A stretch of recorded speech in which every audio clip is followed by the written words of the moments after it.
entering any league season, each individual, every participant, vies for the great and elusive reward of the championship title.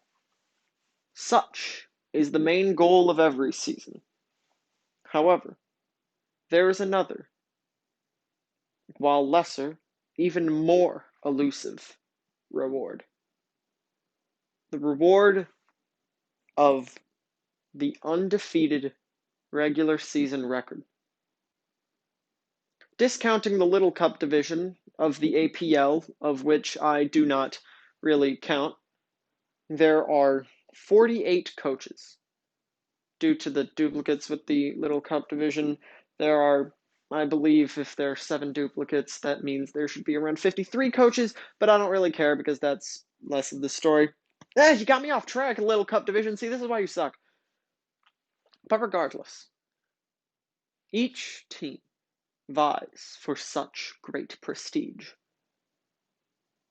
And all of them acknowledge, in the very first game, that half of their chances at the very elusive reward of the undefeated record, half of them will be shot down right then and there. Those 48 coaches that all aspired for the undefeated regular season record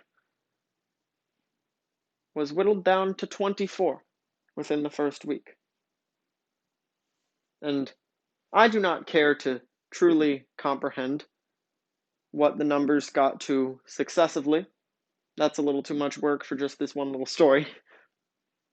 But by the time week 4 had come and passed, 3 teams remained standing, with the undefeated regular season record still within their grasp.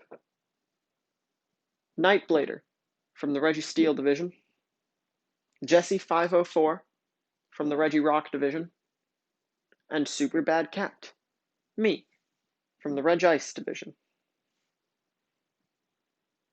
I played my week 5 game 4 days before the other two. I played on August 4th, they both played on August 8th. But for the sake of unnecessarily going out of chronology, week 5 was the week where 2 of the undefeated teams, at the very least, were shot down. In front of my eyes, I saw Nightblader and Jesse both turned to dust on the same day. And that left only me. Even if my match took place in the past, I imagined on that hypothetical trail hike that I was now the last member standing, not knowing if I would even get through my week 5 game with the highly elusive, undefeated regular season record. My week 5 game, I was up against Amp, my old GLA brother. Even if he wasn't on my physical team for it, he was still in the league. Renowned within our division and outside of it as an individual undeserving of the relatively low blow for his skill level that was the modicum of the Reg Ice division. A coach who many knew had skills that surpassed my own. I knew that I had work to do. Thus, we get into the prep.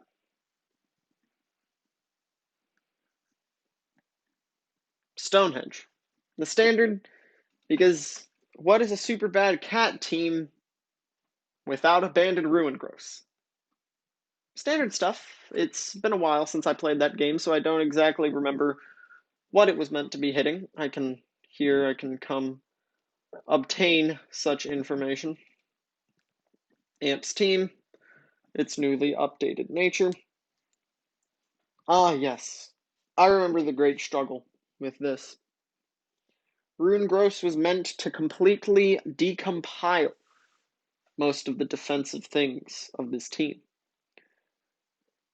Either one hit KOing, I believe, Delta Registeel, Mega Delta Scizor, Tapu Lele, and Rotom Wash, as well as Delta Kabutops with Head Smash, and it one hit KO'd Delta Heatmore with Earthquake from my calcs.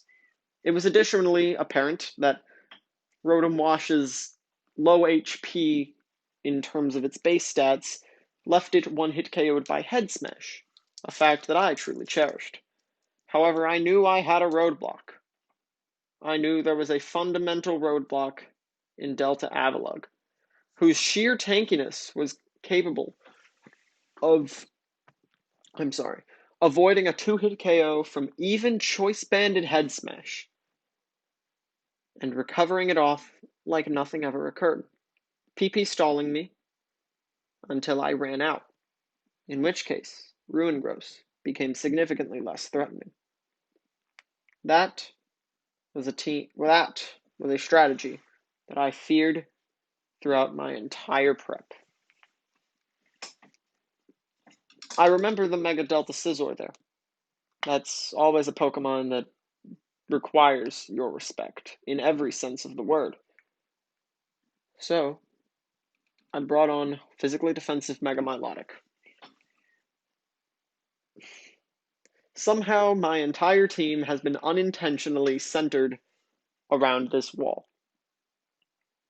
Or whether it be a wall or a tank is very much up for debate. I prefer to refer to it as the former, although I admit that some at least, will likely refer to it as the latter. Regardless, Mega Milotic's main role was to take on Delta Mega Scizor, whose best option for taking this down was getting up a Swords Dance and remaining in base form to utilize a Tough Claws boosted Cross Poison. However, if it remained in such base form, it was taking even more damage from my Moonblast, I believe potentially being one-hit KO'd by it, with Stealth Rock not on the field at all. Thus, and I believe Mega Milotic even lived that Cross Poison. I remember I had struggles in prep of realizing what do I try to get my Mega up on. That was an entirely separate thing. The other main threat, at least on the offensive side for this team, Tapu Lele. I'll get into Delta Heat more later because that thing actually kind of slapped me. But Tapu Lele, the feared Scarf set capable of cleaning even the most ferocious of teams. So I needed some help. I needed a specially defensive Scizor. Ironhead is there notably because Tapu Lele's Psychic Terrain blocks my bullet punches, and I can't exactly have that for this sort of scenario. Albeit walled completely and utterly by Delta Heatmore, this Scizor variant had one purpose and one purpose only: beat Tapu Lele. Due to the nature of the APL and the DLC leaked moves as a whole, Tapu Lele has no means of hitting Scizor super effectively. No Mystical Fire, no Hidden Power Fire to its name. It only has Focus Blast, and potentially clicking its stab moves. Those stab moves are another thing that I feared, because against my team, with its lack of a dark and its lack of a dragon, Tapu Lele had no reason to ever use Moonblast, to even bring Moonblast on its set. This initially made me fear Trick, but then I realized Tapu Lele does not learn that either. One of the few flaws with Tapu Lele, I should say. Regardless, the specially defensive set was meant to hold it off, remaining healthy with Roost and with the heavy-duty boots item that you likely saw, avoiding Delta Registeel's Stealth Coal. That was a big thing for me. I did not want my Scizor taking 50% on switching. I remember testing Stealth Coal while on that topic with a friend of mine before the game started. I knew Delta Magius, with its magic guard ability, would be immune to the fiery coals, but I did not know if Heatran's flash fire would make it immune to them. We tested in game, and flash fire does not stop stealth cold damage. That was an interesting thing for me to note. Furnace, my affectionate Heatran name, although sort of walled by Delta Registeel, was able to fling Toxic at it and lay rocks up against it, although it did learn Earthquake, something I would learn to fear later. One of the many problems with Heatran, I suppose, its vulnerability to being lured, being Earthquaked. But regardless, I remember Heatran was mainly tethered to utilize favorable matchups against Delta Avalugg and Delta Heatmor, as well as Torterra and Delta Kabutops. I feared Delta Heatmor and Delta Kabutops, legitimately so. I thought Choice Band Delta Kabutops was capable of gunk-shotting Mega Milotic for very exploitable amounts of damage, and I was pretty sure Delta Heatmor with a simple Sheer Force Life Orb set was capable of mopping up all of my possible defenses, because it had coverage to spare. Absolutely. One of the many, and thus we get into another member. Skyland, the Landorus Therian. And this exact speed stat, 252, crept exactly to Delta Heatmor. I could not have that. I couldn't afford another member of my team that would hard lose to that monstrosity. I, granted, did make a slight concession with Stonehenge not running Jolly to outrun it, but that is because Stonehenge, I love Adamant on Ruin Gross, but regardless, I'm getting off topic. Landorus Therian just being a thing that exists. My main defogger, capable of shoving Toxic upon everything, notably Porygon 2, who traced and fired off an Intimidate against me, another thing I sort of despised, and Torterra, while being able to remove Stealth Rock in the face of anything that I needed it to. And finally, we come to Spectre the Delta Ambipom. With the abundance of stallish things here, or at least tankier Pokemon of a tankier nature that Delta Ambipom does not typically break through, my initial idea was actually, if you'll believe me on this one, running a set of Block and Perish Song. I was originally thinking about running Perish Trap. Feel free to hate me. It's understandable at this point. I was originally thinking about Perish Trap because, Delta Ambipom lures the walls, and maybe I can get something out of that. But I inevitably decided I needed a legitimately functioning team member, so I went with the Choice Band set, with Shadow Punch to nail Tapu Lele, Double Hit for Technician action, Trick to potentially mess up some of the tankier Pokemon on the team, and Taunt for the post trick to be, again, useful against the Pokemon of a tankier nature. I sincerely wanted to break down this defense here with more than just random Ruin Gross head smash spamming, especially due to Delta Avalugg. I didn't want that thing sitting on me at all, ever. So now, I suppose, we should get right into the game. I've turned the music off sufficiently, and of course my screen capture is too low for this. I am bad at my job. My apologies. Let's just jump into it. Remember my nicknames.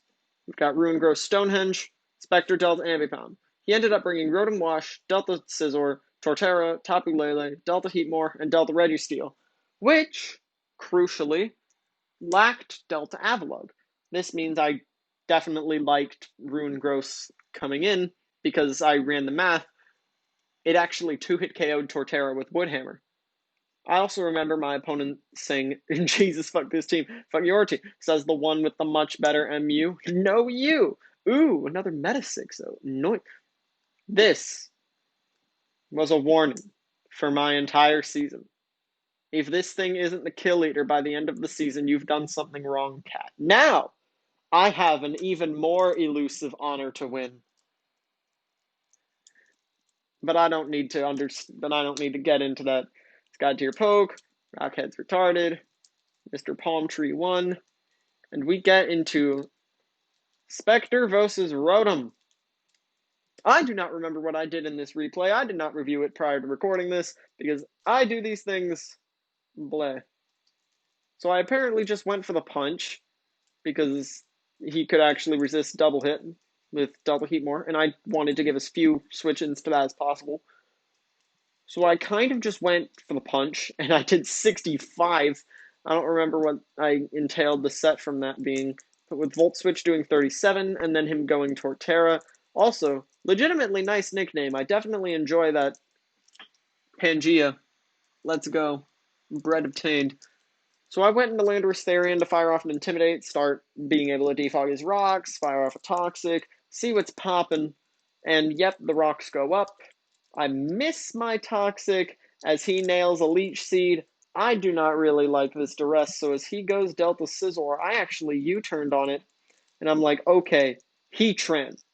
While Mega Milotic is a defensive measure to handle Delta Mega Scizor, Heatran is a more offensive measure. If you remember from my team builder, I didn't actually go over this. I had Heatran EV'd to outrun Delta Mega Scizor 77 versus 75, so I could potentially go for Magma Storms or Flash Cannons upon it.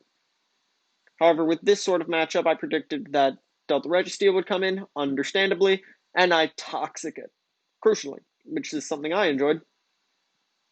I go to Landorus in an attempt to pull off a defog, as Delta Registeel lays up Stealth Coal. This initially scared me, because I originally thought that Stealth Coal was compatible with Flame Body, because Stealth Coal is programmed into the APL client as a legitimate move, rather than making Stealth Rock turn into it. As such, I was scared that, hey, if I U-turned on this, or if I used Ambipom's Shadow Punch or Runegrowth's Head Smash, I could get burned. I did not want that. It took me a little bit to test that. It took me a little bit to get over that fear. I don't think I got over it for the entirety of the game. But with Skyland here to remove 2 layers of hazards while threatening Registeel out, I knew I was in a pretty nice spot. So Torterra comes in. As I pull off my defog, the rocks and the coals are both gone. I U-turn on Torterra for 33%, and I go into Ruin Growth to block. I think I'm blocking Leech Seed, but Stealth Rocks just go up. And I'm like, okay. And this, turn 9, I must say, is crucial. Turn 9 cometh. Torterra is 2-hit KO'd by Banded Woodhammer, and likely needs its health preserved to handle more things. Probably not Ambipom, but more something along the lines of, well, Ruin Growth itself as well as Landorus.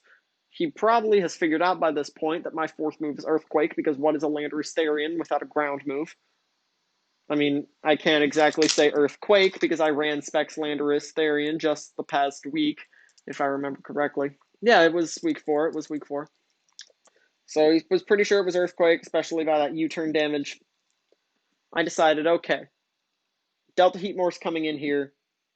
I can't afford that thing coming in ever at all. I can afford Torterra staying in for an attack on Ruin Growth and then me being forced out. I can afford that.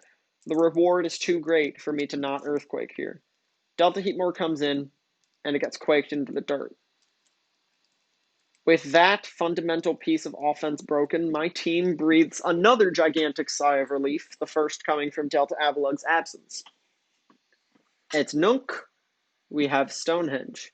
Rotom Wash comes in because it's immune to the Earthquake with Levitate, and I realize I am locked into Earthquake. That sucks. My opponent says, yup, I have 0 faith, which is, don't do that, kids. Don't.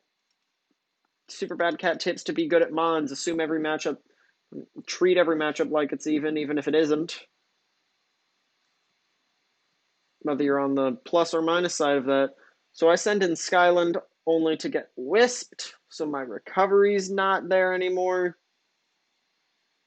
And I defog as Rotom Hydros.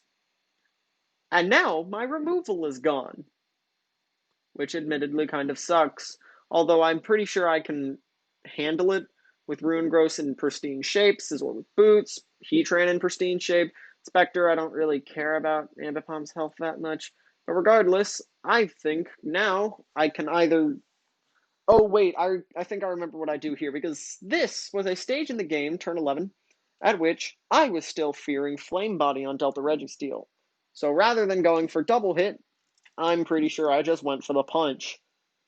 Torterra comes in as I gun for the punch. It does 36. If I had double hitted, Torterra would have been 2-hit KO'd. But because I went for Shadow Punch, I was just below that number. It hung on by around 7 with its leftovers recovery factored in. And I realized I need to get out of here because I'm just going to get murdered. Into Ruin Gross I go to block Leech Seed because I'm pretty sure this thing wanted to heal up. And I knew Stonehenge could eat a hit if I needed to. Now, I'm in prime position to throw out a Wood Hammer. Torterra goes down, and here comes Delta Registeel. He likely saw my videos to see that I love Banded Ruin Gross. But regardless, I know I can get out and get in again now that Head Smash is the freest move in the game. Both of his rock resistances are now deceased. So I send in Delta Ambipom. Stealth Coals come up. I don't really care too much about Stealth Coal.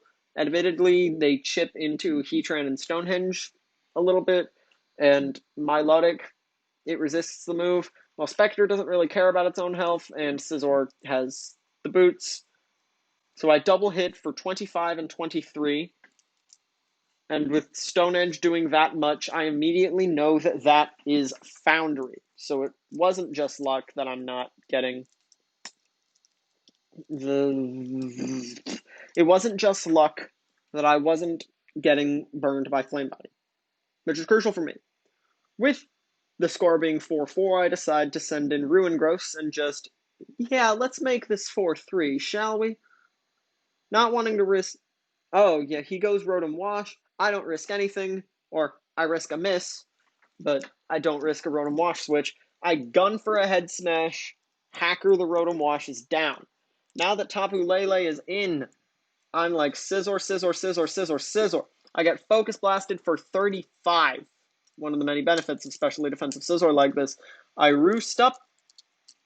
This Registeel is taking toxic damage up the wazoo.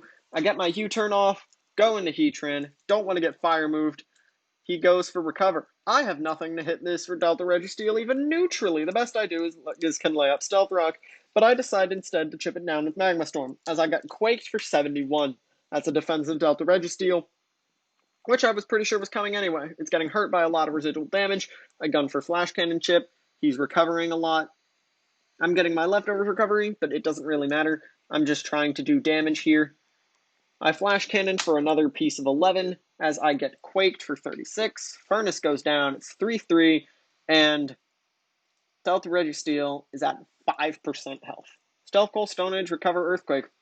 Most definitely a set.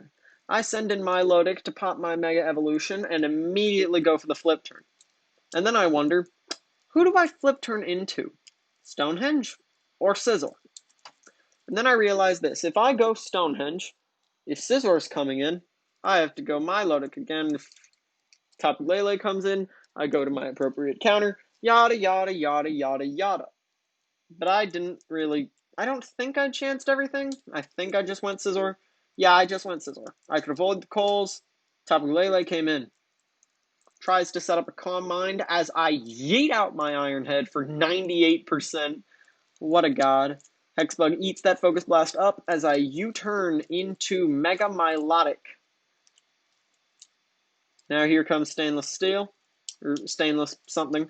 He crashes for 18 as I flinch, sadly.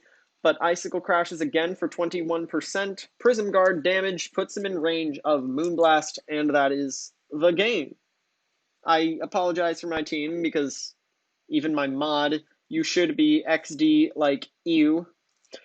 Granted, I understand, my team is kind of disgusting, both from the offensive and defensive perspective, although I believe defensive primarily, it is most definitely a pain to break.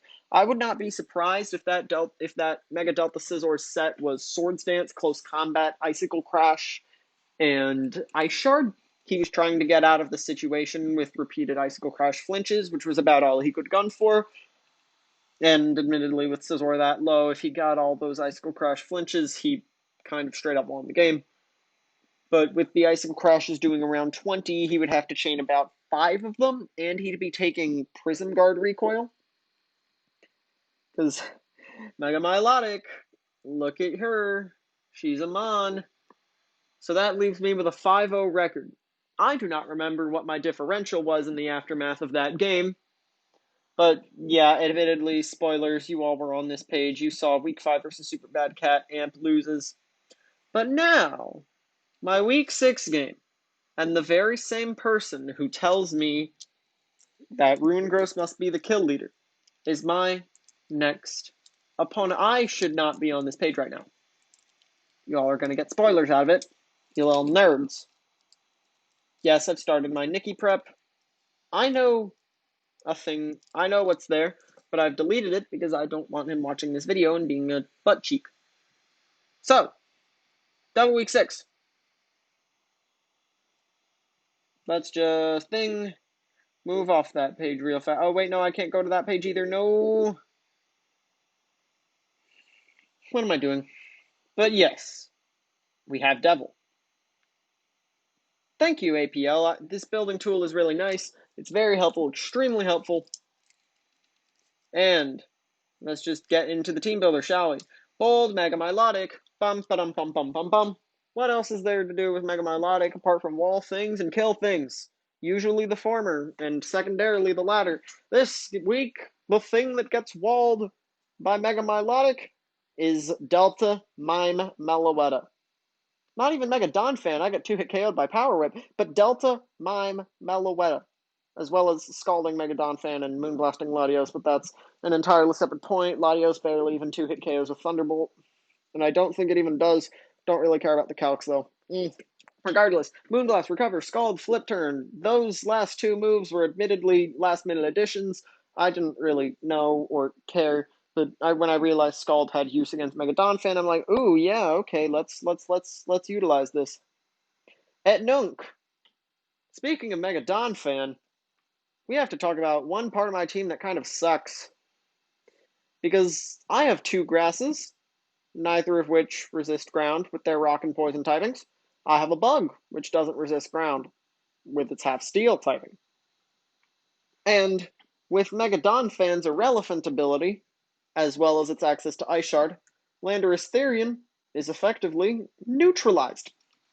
So I panicked originally until remembering Rodent Fan right here. Irrelevant will ignore its flying typing, but will not ignore its levitate. Devil probably saw that coming, but regardless, physically defensive Rodent Fan. With Will-O-Wisp, I'm going to try to burn Mega Donphan, and a lot of his special attackers could, well, be damaged by Volt Switch and Air Slash. I had Defog on there just as filler. It's always nice. If you have a filler move and a mon that has removal, you might just want to slap removal on it. Delta Gallade was another thing I feared. I had nothing to really switch into Volt Beam coverage, considering Scizor wasn't coming, and my only electric doesn't even resist electric. One of the few problems with Rodent Fan, or rather one of the many problems with Rodent Fan. Rodent Fan's worth 6 points for a reason. But regardless, I bring out Sock with the last-minute nickname Taekwon for Taekwondo as in his APL debut. I decide on a Scarf set to revenge kill Scarf Delta Gallade with the Sturdy ability, because what else am I going to run? Close Combat, Primary Fighting Stab, Knockoff, hit Latios and Dusknoir, Stone Edge, hit Venomoth. That was basically the only thing this is used for, although it can also nail Delta Gallade and Delta Greninja if I feel like it. Reversal, 1 HP Antics. What else was I going to run? Like, Toxic?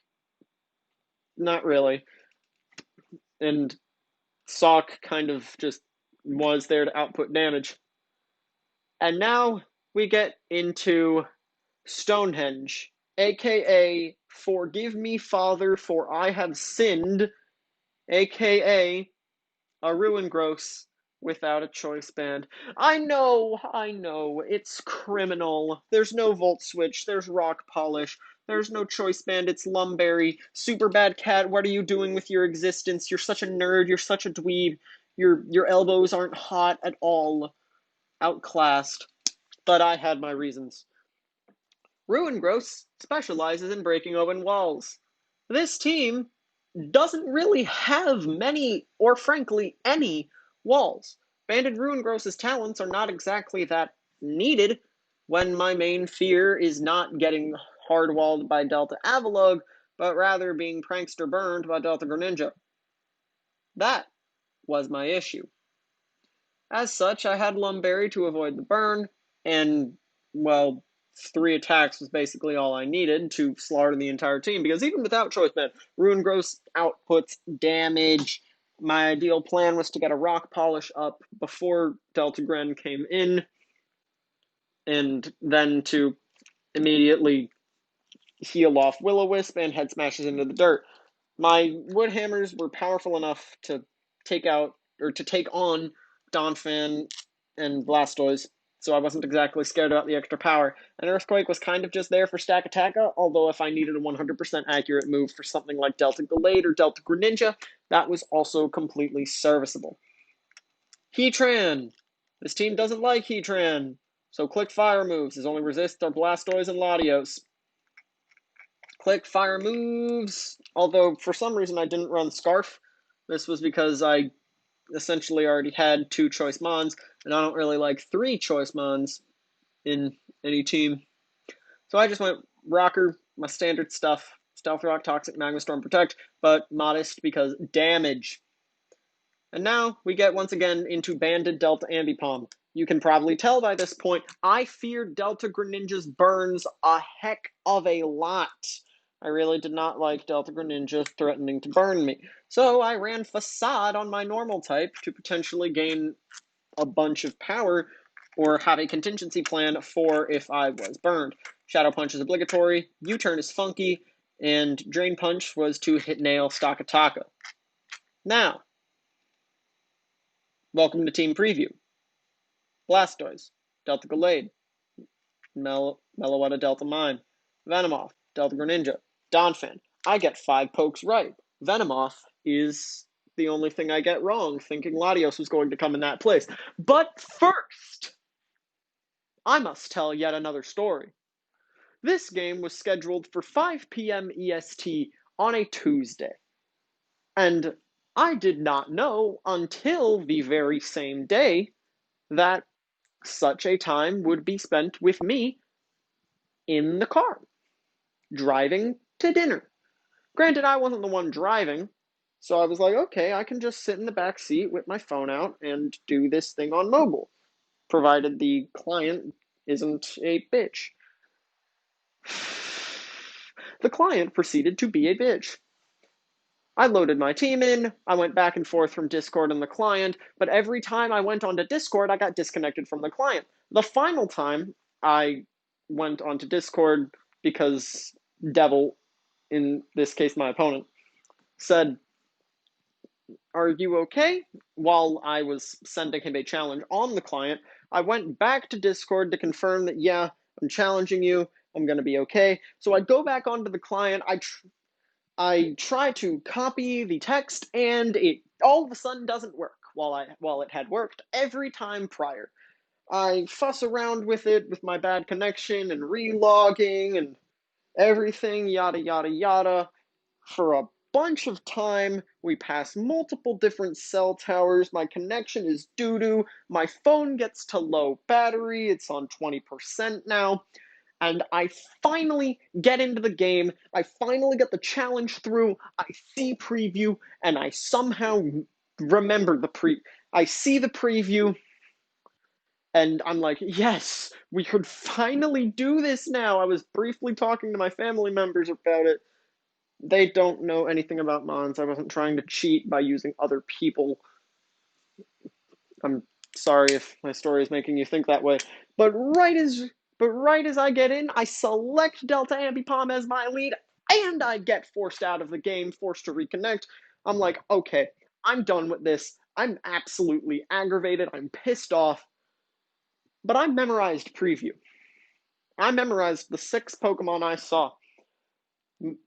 Delta Mime Meloetta, Delta Gallade, Blastoise, Mega Donphan, Delta Greninja, Venomoth. Throughout the entirety of dinner, I thought about preview. Then, when I got back in the car to head home, I DM'd Devil. Hey, I'll be back home in yada yada time frame. Can you go then? He proceeded to say that by that time, he would be at school. So we needed to postpone the game another day. We sent our sets over to Kurt the Buzzwole, or at least I DM'd them to Kurt the Buzzwole. Devil put them in the mod chat of the server. And we decided that we would have effectively 24-hour team preview. Yeah, 24-hour team preview. It was quite the bonkers story to tell other people who were interested in hearing the story. I played 2 entire matches in the middle of this 24-hour team preview, and before I went to sleep Tuesday night, I went over my lead decision, and basically my game plan for all 36 lead combinations. So, I've spent enough time on this game's preview to basically emanate the actual preview of that other game. When I prepped on a piece of paper for this, I even circled everything just to be sure I had it down on paper so I could come back to it in the morning. And then when 5 p.m. EST came the following day, the Wednesday, I'm like, bam, let's play this game with the longest team preview of my career. I lead with Spectre the Delta Ambipom as he leads Mega Donphan. I legitimately did not expect Mega Donphan as a lead. My most feared leads were Meloetta and a potentially Scarfed Gallade. Now I'm like, okay, I just have U-turns here. I just U-turn into Rotom Fan. No huge deal. I do 24 with the turn. I didn't actually calc that. Rotom Fan comes in and it's immune to Earthquake. Judging by the lack of a reaction in chat, I can glean that Devil probably knew it at that point. I gun for the Will-O-Wisp, but he makes the shrewd move of going Delta Greninja. Good prediction there. I take 44 from Flamethrower and Air Slash it for 79. If I had Air Slashed it before, alas, how different the matchup would have been. Or something, I guess. But, man, I don't freaking know. So Delta Greninja does that. I don't really feel like leaving Rotom in. I want to preserve Rotom's health in case Donphan comes in again. So I'm like, okay, let's just go Heatran. Let's eat this up with Flash Fire. We're going to be all right. He goes Mon Meloetta that very same turn as I gun for Heatran. I expect Delta Blastoise right spanking now. I expect Blastoise right spanking now because Heatran's kind of stonewalled by it. Although I would later learn he's scouting with Meloetta, trying to knock off a Power Herb potentially. That was my original idea until I realized especially defensive Blastoise eats Solar Beams for breakfast. So he knocks off my leftovers as I Toxic Meloetta. I was trying to... Whoops! I was aiming that Toxic at Blastoise. I'm finally back. Look at me being competent at this game. People are talking in the chat of Mega Donphan's ability. I'm scrolling down like a bad cat. So I have Toxic on Meloetta. I Protect on the low kick that I forgot it had until I went and looked at its move pool again.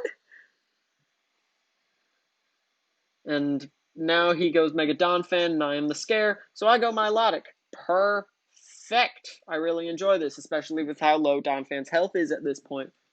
I pop my Mega Evolution and gun for a Scald, and that's like a really big Scald, 68, and I nail the burn. He Earthquakes Cynthia and goes down to Prism Guard. I really enjoyed that turn. Cynthia took minimal duress. I expected to get Power Whipped there. So, at least that was going for me. And now Delta Gallade comes in. I'm pretty sure this thing is scarfed, but then I realized, wait, what if it's banded? My original idea was to try to recover off a wild charge because that thing did 50 to 59, assuming Jolly and with my Mega Milotic spread. That thing did 50 to 59. I could recover it off. It would be easy. I'd be fine. I'd still be okay to handle Meloetta down the line. But thinking that it could potentially be banded, I'm like, okay, we're using Rotom as a scouting tool. So I try to scout Band with Rotom Fan, and he goes for Electric Terrain. Eeps! Well, actually, this was like, bruh, why are you doing this? What is the purpose of Electric Terrain? That's my initial reaction. And then Windmill goes down to Icicle Crash. And I'm like, okay, I can just send in Sawk and kill this with Close Combat. So I send in Sawk and I kill it with Close Combat. And then he sends in Blastoise. My initial prediction for this game was that Blastoise was going to be defensive, specifically built to hold off Heatran that basically otherwise mauled his team.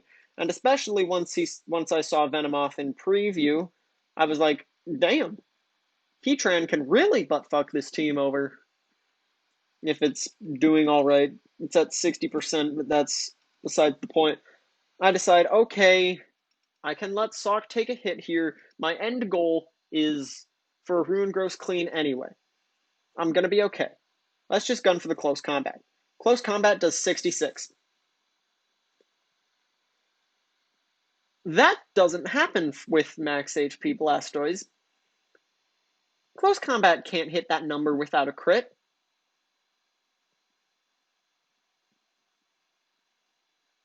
Blastoise Shell Smashes. And then heals its stats with a White Herb. I panic! Slightly. Well, yeah, I do indeed slightly panic. Because now I realize what the Electric Terrain was for. Blastoise's Terrain Pulse into Mega Milotic. Mega Milotic was the reason I thought Blastoise had to run a utility set trying to bank on toxic damage to KO Mega Milo. And trying to run it as Rapid Spin. Not for a second did I even think about Delta Gallade setting up Electric Terrain for Blastoise to abuse with Shell Smash. Not for a second. It never crossed my mind. With obligatory Water move, Terrain Pulse that I now knew it would be running, and probably Ice Beam, I was like, oh, shit, that coverage actually really is pretty good. But then I realized my saving grace in this moment. Sawk is at 100% HP. My Sturdy is intact. Granted, I'll have to dip to 1 HP, but otherwise I kind of explode. So I sack off Sawk's health, I live on Sturdy, fire off a Close Combat, and Blastoise goes down. And my Sawk's defenses and HP are all basically dog shit at this point. And then here comes the Moth. I'm like, it's fine, it's fine. Sawk was my secondary check to Venomoth anyway. I can just go Heatran. I'm gonna be okay. I can one-hit KO this thing. Look, I one-hit KO this thing with Magma Storm, even after it boosts. Everything's going to be fine. And as long as I hit a Magma Storm, but even then, I'm still 3-hit KO'd by Bug Buzz. If I thought Shell Smash Blastoise put me down the tubes, Corrode Venomoth really put me down the tubes. I then scramble to calc things. And I think of the only Pokemon in my party capable of really withstanding this at this point. My mind immediately flares to Delta Ambipom, capable of resisting both stabs, and after the calcs that I went through, +1 Bug Buzz doesn't even kill her. So I send her in and pray that I can one-hit KO with Shadow Punch. Bulkless Venomoth has a 93.8% chance to be one-hit KO'd by Choice Band Shadow Punch, assuming I'm Jolly, which I am. And I can't go for double hit because I'm not running double hit. Remember, I'm running Facade. I have to get my odds as high as possible. Venomoth's play here is to go for a second Quiver Dance, because that is the only way it can kill Delta Ambipom. I learned from the electric terrain lasting this long, that was actually a terrain extender Delta Gallade. He really went in on that strategy, didn't he? Venomoth pulls off its second Quiver Dance as I Shadow Punch it into the dirt. I breathe another giant sigh of relief. It's 4-2. Granted, he still has Meloetta in here to resist Shadow Punch and start wreaking some offensive havoc. But his electric terrain is out, and Milo's at 82, sitting pretty right there, so I can just wall everything at this point. I know the game is win. I knock off, but then I think, let's pivot and Sock. Give Sock some more knockouts. I get my flip turn up. I go for Sock. Reveal Reversal and lack of Scarf on Meloetta. And just click it again. In Sock's APL debut. I don't know if it's drafted in any other divisions, but assuming it's not, in Sock's first game in the APL Season 2, it goes 4-0, KOing. It KO'd Delta Gallade, then Blastoise, then Delta Mime Meloetta, and Delta Greninja. The Alaskan Articunos of the of the Regice division are 6-0. 6-0. 6 wins, 0 losses. You likely saw it from the team page because you people do crazy things. You forge for secrets everywhere you can. You see 3 wins and 3 losses, and you see 1, 2, 3 wins and 1, 2 losses. So you know that this is an L. Look at you nerds. I don't like that. Next week I have to fight the rain team, and I'm panicking, as I do basically all the time. But then we go to the great gloriousness that is the standings, and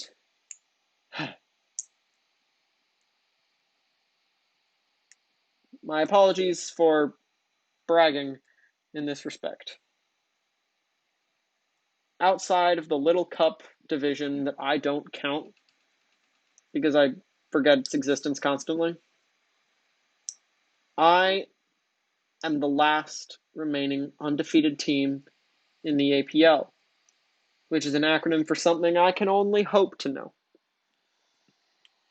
I am the last undefeated team in the APL. Wow, didn't realize they did that. I'm the last undefeated team in the APL. I need to say that a couple of times because it hasn't even processed in my head so far. I'm the last undefeated team in the APL. I must work hard to remain that way. Thank you all for tuning in. This is Super Bad Cat, and have a good night.